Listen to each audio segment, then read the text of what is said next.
הנה 3 עצות והכוונות שיעזרו לכם לצלוח את סדנת הפיתוח של גמא סבר. לא תצליחו לנחש את העצה השלישית.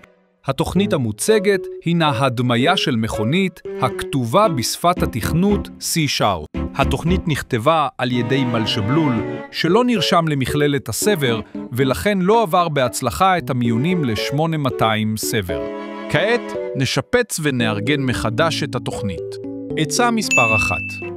חשוב שהקוד יהיה ברור וקריא, לכן מומלץ לתעד את התוכנית ככל האפשר. עצה מספר 2.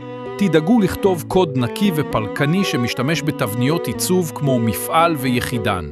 בכך הקוד ישתדרג וישתפר. ולפני שאנחנו חושפים את העצה השלישית, מהרו ורשמו למכללת הסבר היום ופיתחו לעצמכם את האפשרות ללמוד, להתפתח ולהתקדם בעולם התכנות והסבר ולהרוויח לעצמכם מקום נחשק בגמא סבר.